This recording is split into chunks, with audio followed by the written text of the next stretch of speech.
잠언 30장부터는 이제 아굴의 잠언입니다. 이 전까지는 솔로몬의 잠언이다 이렇게 해가지고 솔로몬의 잠언에 여러 가지 잠언의 모음들이 있었다면 지금은 야의 아들 아굴의 잠언이다 이런 타이틀로 솔로몬이 아닌 다른 사람 아굴의 잠언이 모여 있습니다. 이 아굴이 정확하게 누구인지에 대해서는 잘 모릅니다. 추정만 하고 있는데 어쨌든 이 잠언이 이렇게 모아진 걸로 봐서는 당대에 그래도 잘 알려진 사람이었고 또 이 잠언의 말씀들이 굉장히 중요한 우리 하나님을 아는 지식들을 또 삶을 살아가는 지혜들을 담고 있다. 우리는 그렇게 이제 알고 있습니다. 어쨌든 이디엘과 우갈에게 이른 아굴의 잠언을 통해서 오늘 하나님께서 우리들에게 뭘 말씀하시는가 한번 봤으면 좋겠습니다. 일단 아굴은 자기가 어디에서부터 왔는지 분명히 알고 있습니다. 아굴은 자기 자신을 다른 사람에 비하면 짐승이다. 내게는 사람의 총명이 있지 아니하니라. 이렇게 말씀하고 있는 것은 뭐냐면 사람이 태어날 때부터 지식을 가지고 태어나는 것이 아니다라고 하는 것을 이야기하고 있고 또 자기 자신이 이미 짐승과 다를 바 없는 또 총명이 있지 않는 사람으로 인식하고 있다는 것은 뭡니까? 끊임없이 이 총명을 알아가야 될 자, 또 지혜를 구할 수밖에 없는 자라고 하는 것이죠. 이런 겸손한 자에게 사실 지혜가 들어갈 자리가 있는 것이죠. 하나님 앞에 가난하고 상한 심령이 있는 자에게 하나님의 위로가 들어갈 수 있는 것이죠. 하나님을 온전히 나의 참된 주인으로 바라보는 자에게 우리 주님께서 진정한 주인으로 우리에게 자리매김을 할 수 있는 것입니다. 그래서 겸손한 모습을 통해서 아굴이 지혜 있는 자 또는 지혜를 가르칠 수 있는 자가 되었다라고 하는 것을 우리가 인식할 때 끊임없이 하나님을 알아가는 사람들은 심령 가운데 마음 가운데 자세가 늘 하나님 앞에 나는 부족한 사람이고 더 하나님은 나보다 큰 분이시기 때문에 내가 경험했던 것보다 더 아직 내가 알아갈 하나님의 모습들이 능력들이 많이 있기 때문에 이런 아굴의 이 고백과 같은 모습이 우리 가운데 있을 때에 뭐가 오는 거죠? 지혜가 참되게 들어와서 자리할 수 있다는 것을 말하고 있습니다. 그래서 아굴은 이렇게 이야기하죠. 나는 지혜를 배우지 못하였고 또 거룩하신 자를 아는 지식이 없다. 이렇게 이야기합니다. 지혜를 배우지 못하였고 거룩하신 자를 아는 지식이 없다. 이것이 비단 아굴이 이런 자세가 있었기 때문에 참된 지혜를 향한 갈망이기도 하지만 또 한편으로는 오늘 주님을 알지 못한 사람들에게 우리가 똑같은 자세로 나아가야 된다는 것을 말씀해주고 있습니다. 하나님을 아는 지식, 물론 내일 본문을 보면 이 자연을 관찰하면서도 하나님을 알 수 있는 것들을 우리 하나님께서 뭐 일반 은총으로 우리에게 주셨다라고도 말씀하지만 마음속에 이미 하나님을 향한 갈망 자체가 없는 사람들에게는 뭡니까? 하나님을 배울 수 있는 기회가 없다라고 하는 것이죠. 그래서 존 메가더 목사님은 이런 말씀을 하셨어요. 우리가 믿지 않는 사람들은 그러니까 믿는 우리들이 유일하게 만날 수 있는 하나님의 말씀이다, 성경이다 이런 고백까지 했습니다. 그렇죠? 그러니까 한 번도 하나님을 알지 못한 사람은 어떻게 하나님을 만나느냐? 하나님을 만난 경험이 있는 사람을 만남으로 알게 되는 것이죠. 그래서 참 안타깝게도 하나님을 아는 사람, 우리는 크리스찬이라고 하는 단어를 쓰고 있는데요. 그것이 굉장히 부정적인 단어로 지금 세상에 퍼져 있다라고 하는 것은 하나님을 알려고 하는 사람의 그런 배울 수 있는 기회를 우리가 가로막고 있다라고 하는 것입니다. 이 부분에 대해서는 우리가 함께 공감하고 또 회개하고 또 이 기독교인의 이 이미지를 바꾸기 위해서 하나님 앞에 다시금 모아 모여야 될 줄로 믿습니다. 예. 4절에 보니까 하늘에 올라갔다가 내려온 자가 누구인지, 예, 우리 그리스도의 승천과 또 내려오신 그걸 이야기할 수도 있고요. 또 우리를 만나기 위해서 이 땅 가운데 오신 우리 주님, 뭐 그것을 지칭할 수도 있습니다만은 어쨌든 하나님께서 누구인지에 대해서 또는 바람을 그 장중에 모은 자가 누구인지, 그죠? 온 세상을 창조하신 분에 대한 이야기, 물을 옷에 싼 자가 누구인지, 땅의 모든 끝을 정한 자가 누구인지, 그의 이름이 무엇인지, 그의 아들의 이름이 무엇인지 너는 아느냐? 그러니까 하나님에 대해서 우리가 무지하다라고 하는 것을 지금 이렇게 표현하면서 고백하고 있는 것이죠. 그러면서 우리가 붙들어야 될 것이 뭐냐? 5절에 지금 이야기하고 있습니다. 하나님의 말씀이라고 하는 것이죠.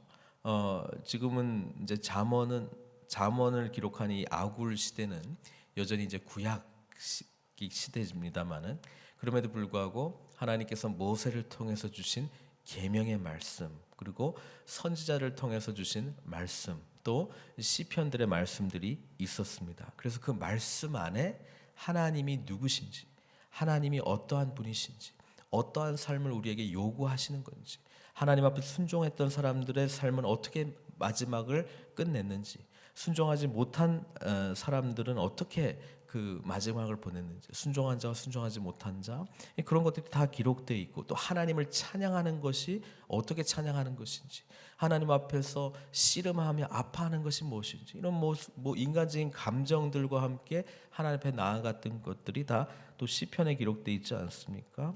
이런 거를 보면 내가 모르지만 알 수 있다는 것을 말씀해주고 있는 것입니다. 그래서 5절에 하나님의 말씀은 다 순전하며 하나님은 그를 의지하는 자의 방패시니라. 여기 이제 믿음의 비밀이 있는 것이죠. 우리가 온전하신 하나님을 다 알 수는 없으나 이미 계시해 주신 말씀에 근거해서 하나님에 대해서 충분히 알 수 있다는 것을 또한 말씀해주고 있습니다. 너는 그의 말씀에 더하지 말라. 그가 너를 책망하시겠고 너는 거짓말하는 자가 될까 두려우니라. 이렇게 지금 이야기를 하고 있습니다. 그러니까 아굴은 이 전반부에 뭘 이야기하고 있냐면은 하나님에 대한 알, 그리고 내 자신이 얼마나 하나님에 대해서 모르는가를 인식하는 데서 뭐예요? 하나님을 향한 이 지혜가 나아갈 수 있다는 것을 말씀해주고, 또 하나는 기록된, 또 우리에게 이미 주어진 하나님의 말씀을 온전히 붙들고 하나라도 가감하지 않고 있는 그대로 말씀으로 온전히 받으려고 할 때에 하나님을 깊이 만날 수 있다는 것을 이야기해주고 있고, 또 하나는 기도 생활이죠.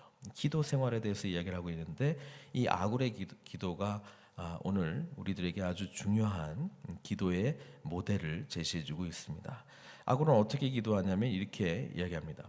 내가 두 가지 일을 구하겠습니다. 내가 죽기 전에 내게 거절하지 마십시오. 내가 두 가지 일을 구하는데, 하나는 헛된 것과 거짓말을 내게서 멀리 하옵시며, 헛된 것과 거짓말을 내게서 멀리 하옵시며, 긍정적인 표현으로 하면 진실하게 하옵소서, 이 기도를 하고요. 나를 가난하게도 마옵시고 부하게도 마옵시고 오직 필요한 양식으로 나를 먹이시옵소서. 예, 뭡니까? 자족하는 은혜를 주십시오. 만족하며 살아가는 은혜를 주십시오. 이 두 가지를 구했습니다. 진실하게 해 주십시오. 예, 자족하는 삶을 살게 해 주십시오. 이 두 가지 기도 안에는 몇 가지 사실 담겨져 있어요. 뭐냐면 진실하게 해주십시오는 뭡니까? 하나님과의 바른 관계를 늘 맺기를 원합니다. 흐트러진 관계 말고 하나님과 늘 바른 관계 속에서 살아가고 싶습니다. 두 번째, 세상에 너무 집착하는 삶 살고 싶지 않습니다. 그러니까 너무 부하게도 하지 말고 가난하게도 하지 말라는 거예요. 이것은 자기 자신의 연약함을 인정하는 거예요. 하나님, 내가 연약한 사람이기 때문에 제가 너무 배가 불러가지고 하나님 필요 없다 이런 사람 될 것 같고, 너무 가난하면 아이 정말 내가 진짜 못 살겠네 그러면서 남의 걸 뺏고 이런 삶을 살면서 하나님을 욕되게 하고 싶지는 않습니다. 이 고백이거든요. 그러니까 자기 연약함을 인정하고 뭐예요? 이 세상에 너무 집착하지 않도록 그냥 자족하는 마음, 필요한 만큼만 살아갈 수 있는 그런 소박한 마음을 하나님께 달라. 이걸 구하고 있는 거예요. 이렇게 하는 것이 무엇입니까? 이 기도를 하는 이유가 뭡니까? 목적은 늘 하나님만 의지하는 그런 삶을 살기 위함입니다. 이 고백하는 거죠. 그러니까 아굴이 이 기도를 합니다. 저 이 아굴의 기도를 보면서 제 자신의 기도도 늘 점검하게 됩니다. 이 기도의 궁극적인 목적은 뭔가? 내가 하나님 앞에 달라달라, 내일 본문에도 달라달라가 많이 나오는데요. 달라달라 하는 이유와 목적은 무엇인가? 예, 아굴은 하나님과의 바른 관계가 흐트러지지 않기 위해서 이 세상에서 내가 구하는 것들이 있다면 너무 풍족도 말고 또 너무 부족도 말고, 예, 하나님을 온전히 의지할 수 있는 그 삶을 나에게 허락해달라, 이렇게 기도하고 있습니다. 이 기도에 아굴의 겸손한 마음 가운데 나오는 지혜가 있다는 것이죠. 근데 아굴이 이 기도를 할 수밖에 없는 이유가 있습니다. 그거는 뭐냐면 10절부터 14절을 보니까 세상이 하나님 말씀대로 살지 못하는 사람들로 가득해 있기 때문에 그렇습니다. 그러니까 자기가 늘 자기를 지켜야 된다는 그런 생각이 있었던 것 같습니다. 네, 보니까 10절 이후에 너는 종을 그의 상전에게 비방하지 말라. 그가 너를 저주하겠고 너는 죄책을 당할까 두려우니라. 이 권면의 말씀 넘어 11절부터는 어떤 사람들이 지금 관찰되냐 하면 이런 사람들이 지금 보이는 거예요. 아비를 저주하고, 네, 위에는 이제 뭐 종 보고 상전을 비방하지 말라 뭐 이렇게 이야기하고 있는데, 아비를 저주하며 어미를 축복하지 아니하는 무리가 있다, 이런 사람들이 보이고요. 또 스스로 깨끗한 자로 여기면서 자기의 더러운 것을 씻지 않은 무리가 있느니라, 이런 사람들이 보이고요. 또 눈이 심히 높으며 눈꺼풀이 높이 들린 무리가 있느니라.